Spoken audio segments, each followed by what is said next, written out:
राज्य सरकार के पिटारे में बजट के दौरान क्या होगा, इन तमाम संभावनाओं के बीच गुरुग्राम के उद्योगपतियों की उम्मीद भी बजट से काफी अधिक लगी हुई है।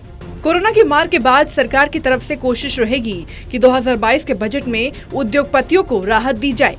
इस बीच उद्योगपतियों की तरफ से ये भी कहा जा रहा है कि बजट में बिजनेस लोन की दरों में कमी की जाए, तो वहीं 2022 के बजट में उद्योग को ध्यान में रखते हुए टैक्स में भी छूट दी जाए।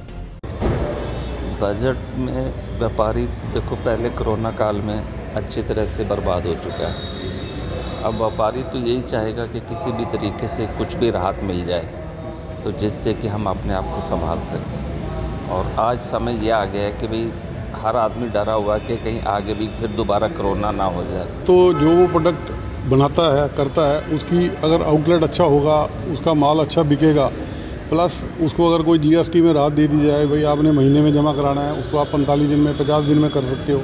बैंक से उसको अगर पैसे की ज़रूरत है तो बैंक से उसको कम लोन पे पैसा मिल सकता है। तो ये गवर्नमेंट को थोड़ा इन सारी चीज़ों का ध्यान रखना चाहिए ताकि आगे से लोगों को दिक्कत कम से कम हो। देखो, व्यापारी वर्ग तो यही उम्मीद करेगा जी कि ये जो 2 साल कोरोना के निकले हैं, इसमें बहुत व्यापारियों का लॉस हुआ है और काफ़ी व्यापारी इसमें धंधा छोड़ चुके, सुसाइड कर लिया। सबसे ज़्यादा व्यापारी वर्ग मरा है। तो मैं तो सरकार से यही उम्मीद चाहूँगा कि सरकार व्यापारी वर्ग को थोड़ी सी राहत दे।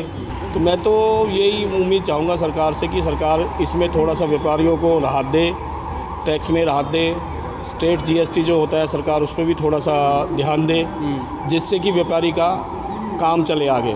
इसके अलावा उद्योगपति की यह भी मांग है कि बजट में इंफ्रास्ट्रक्चर को लेकर सरकार की तरफ से अधिक बजट दिया जाए, जिससे उद्योग की तमाम समस्याएं खत्म हो सके और नए उद्योगों के लिए अवसर मिल सके। गुरुग्राम हरियाणा का सबसे बड़ा औद्योगिक क्षेत्र है और इसी के चलते सरकार से बजट में उद्योग को राहत मिल सके। हर बार की तरह इस बार भी उद्योगपतियों को बजट से काफी उम्मीदें हैं।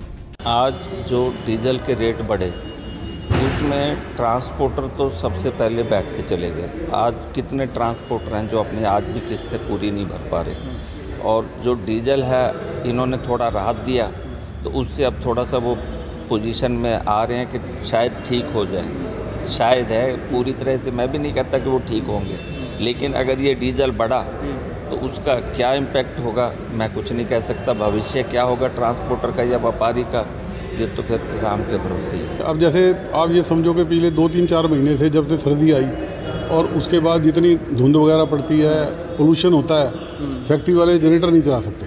अब आप जनरेटर जब मना करते हो तो कम से कम लाइट तो मिलनी चाहिए ना प्रॉपर। अगर प्रॉपर लाइट मिलेगी उसको कोई दिक्कत नहीं आएगी। जनरेटर पे वैसे भी फैक्ट्री चलाने का 4 गुना खर्चा आता है और लाइट नहीं है, जनरेटर आप चला नहीं सकते, प्रोडक्शन का हर्ज होता है। बड़ी बड़ी जितनी कंपनियाँ हैं उनके पास अगर आपने टाइम पे उनको माल नहीं दिया तो वो आपको ब्लैक लिस्ट भी कर सकती हैं, आपको चार्जेस भी डाल सकती हैं कि जी उनकी लाइन रुक गई।